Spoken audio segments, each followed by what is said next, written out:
Comment sortir d'une relation toxique? C'est ce dont je vous parle dans cette vidéo.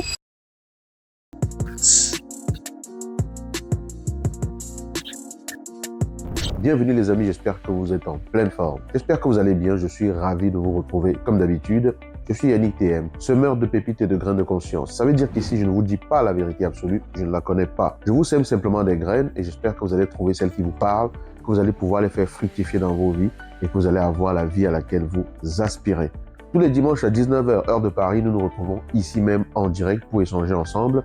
Et j'aimerais également vous inviter à aimer cette vidéo, à la partager, à laisser un commentaire en dessous et sous la description, dans la description de cette vidéo, téléchargez votre guide des 7 erreurs qui peuvent tuer votre vie de couple. Alors, si on parle de sortir d'une relation toxique, il est important d'identifier de ce dont on parle. On ne sort pas de quelque chose sans savoir qu'on y était à l'intérieur, qu'on était dans cette chose-là. Vous voyez un peu ce que je veux dire?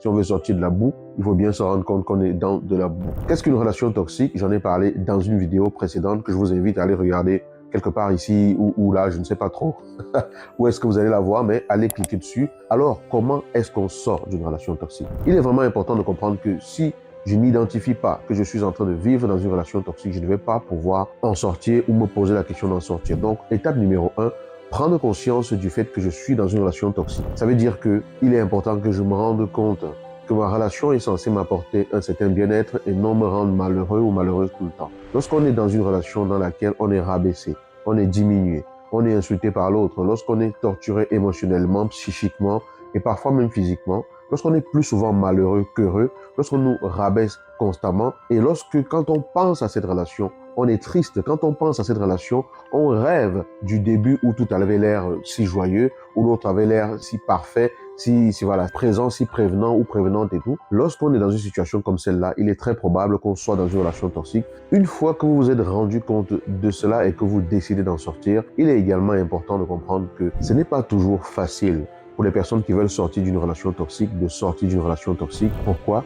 Parce que parfois, on espère que les choses vont changer, que l'autre va s'améliorer, que la relation va aller mieux. Parfois, c'est parce qu'on a une certaine dépendance affective et qu'on a peur de se retrouver seul. Ça peut même être parce que, voilà, on est dans une relation dans laquelle on se sent malheureux, on se sent malheureuse, on sait que c'est toxique, mais en même temps, la relation nous offre un cadre matériel, un cadre financier dont on veut bien profiter. Donc, ça peut faire qu'on reste dans une relation alors qu'on se rend bien compte que c'est toxique. Et ce n'est pas tout. Parfois également, on va avoir peur de partir parce que l'autre va utiliser des menaces, va nous faire culpabiliser en nous disant des choses du genre, voilà, personne ne voudra de toi, moi je t'ai bien accepté alors que tu étais tout seul ou toute seule depuis si longtemps et tout. Donc tous ces éléments-là qui vont toucher à notre estime et qui vont faire qu'on va avoir peur de se retrouver seul et qui vont faire qu'on va rester coincé dans cette relation-là. Cela peut également être le fait de croire et de se dire que toute relation exige des sacrifices et des efforts. Donc c'est important que je me batte pour ma relation et tout. Et en faisant cela, justement, on peut se retrouver englué dans quelque chose qui nous fait beaucoup plus de mal que cela nous fait du bien. Donc ça c'est le troisième élément, faire le point et se poser les questions pour évaluer la situation dans laquelle vous êtes. Est-ce que je suis respecté dans cette relation? Est-ce que je suis souvent plus anxieux ou anxieuse que je ne suis en paix? Est-ce que le fait d'être dans cette relation me rend vraiment heureux ou heureuse? Est-ce que la présence de l'autre m'amène toujours des questions du genre, est-ce que ça va mal se passer? Est-ce qu'il va enfin pouvoir bien me parler? Est-ce qu'elle va enfin pouvoir bien me parler? Est-ce que je suis libre dans cette relation? Est-ce que je suis toujours proche des personnes qui comptent pour moi en dehors de cette relation, ou alors est-ce que je suis isolé socialement? Est-ce que je me sens respecté? Est-ce que je me sens considéré? Est-ce que mon avis compte? Est-ce que le fait que je ne sois pas d'accord avec une situation génère systématiquement de la guéguerre, des frustrations, du rabaissement de la part de l'autre? C'est important de se poser des questions pour situer et savoir exactement où est-ce qu'on est. Par la suite maintenant, il va être important de mettre en place des mesures pour pouvoir progressivement sortir de cette relation. Donc le quatrième point, c'est mettre en place des mesures concrètes. La première mesure à mettre en place, c'est de comprendre qu'il faut que vous repreniez le pouvoir. Il faut que vous repreniez le pouvoir sur les décisions qui sont les vôtres, que vous repreniez le pouvoir sur ce que vous voulez faire de votre vie, sur ce que vous voulez vivre dans votre vie, sur ce que vous voulez expérimenter dans votre vie. Et reprendre ce pouvoir-là passe par deux éléments. Premier élément, c'est apprendre à fixer des limites. Il faut que vous commenciez à fixer des limites dans la relation, à exprimer ce que vous ne voulez pas, à exprimer ce que vous tolérez, à exprimer que telle chose, vous n'acceptez pas cela parce que cela vous dérange. Exprimez à l'autre que lorsqu'il fait ce qu'il fait, vous vous sentez blessé, vous vous sentez frustré, vous vous sentez pas respecté. Et posez les limites et exprimez clairement que ça, vous ne voulez pas continuer de conjuguer avec ça. Le deuxième élément, en ce qui concerne la reprise de contrôle, c'est justement reprendre du temps pour soi. Parce que quand on est dans une relation toxique, parfois, on ne prend plus du temps pour soi. On passe le temps à vivre pour la relation parce qu'on espère que l'autre change. On souffre, on se ferme sur soi-même et du coup, les autres aspects de notre vie ne sont plus nourris. Donc, il va être important de recommencer à vivre, de recommencer à faire ce qui vous nourrit, ce qui vous passionne, commencer à revoir du monde, commencer à rendre visite à des personnes à qui vous rendiez visite avant et à qui vous ne rendez plus visite, commencer à passer des coups de fil, commencer simplement à réorganiser les autres sphères de votre vie. Le deuxième élément en ce qui concerne la mise en place des actions concrètes, c'est de comprendre que vous êtes dans un système dans lequel vous êtes habitué et vous avez eu l'impression pendant longtemps, peut-être, que c'était la seule chose que vous aviez. Donc, vous n'aviez pas de regard extérieur qui vous permette de vous accrocher à autre chose, qui vous permette d'ouvrir votre perception à autre chose. Donc, cet élément dont je parle ici, ça va être de chercher de l'aide à l'extérieur. Ça peut être l'aide d'un professionnel. Ça peut être de vous rapprocher des personnes qui sont proches, qui sont extérieures à la relation, qui vont vous soutenir. En tout cas, il est important de trouver de l'appui, de trouver du soutien extérieur et de ne pas maintenir la relation comme étant son seul point focal de toute sa vie, parce que c'est justement en faisant cela, ou alors c'est justement ce à quoi cela vous a conduit de vivre ce que vous avez vécu jusqu'à présent. Le troisième élément pour les actions concrètes pour sortir de cette relation, c'est de planifier, de s'organiser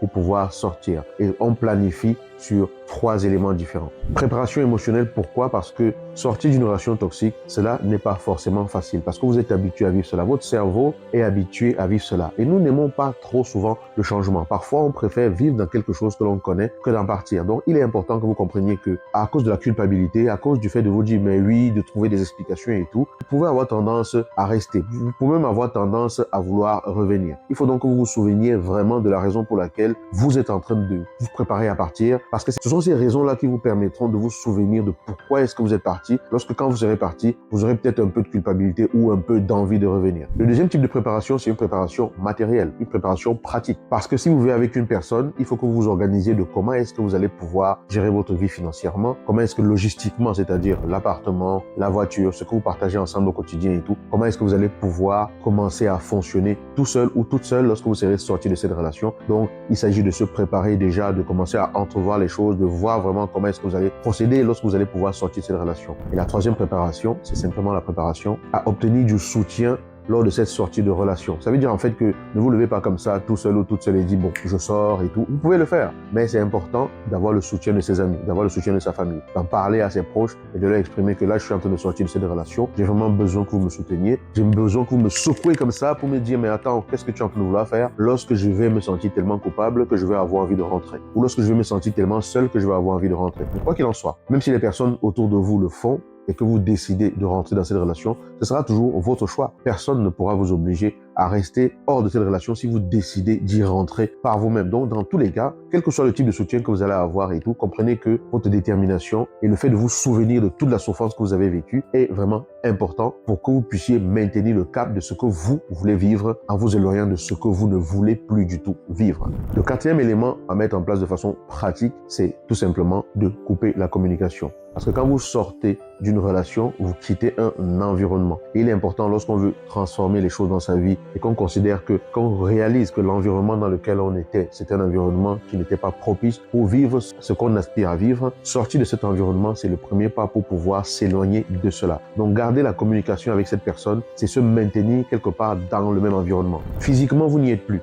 mais vous vous écrivez, vous vous appelez, vous vous voyez sur les réseaux sociaux, vous partagez les choses sur les réseaux sociaux, en réalité, vous n'êtes pas vraiment sorti de l'environnement. Il va être important de prendre de la distance par rapport à cet environnement-là pour pouvoir vous éloigner de ce contexte qui a favorisé le fait que vous puissiez vivre dans une relation comme celle-là. Le cinquième élément, de manière pratique, ça va être de regarder autour de vous, de chercher quelles sont les aides professionnelles que vous pourriez avoir pour vous faire accompagner par rapport à cette sortie de relation, par rapport au cheminement que vous êtes en train de faire pour sortir de cette relation toxique. Voilà. Si vous mettez en place ces différentes mesures et que vous veillez vraiment à pouvoir vous faire entourer comme il faut, à prendre conscience de où est-ce que vous en êtes, à prendre conscience du fait que ce que vous vivez n'est pas ce à quoi vous aspirez, à prendre conscience du fait que ce que vous vivez est toxique pour vous, d'accord? Et que vous vous faites bien entourer, que vous prenez en considération ces éléments qui vous ont été partagés, vous allez vous rendre compte que progressivement, cela peut vous aider à sortir de cette relation qui est toxique pour vous, qui vous empêche tout simplement d'avoir un cœur léger, un cœur apaisé au quotidien. Si cette vidéo vous a parlé, je vous remercie de me le dire dans les commentaires. J'aimerais que vous me disiez lequel de ces différents points vous a le plus parlé, que vous me disiez comment est-ce que vous trouvez que l'on peut sortir facilement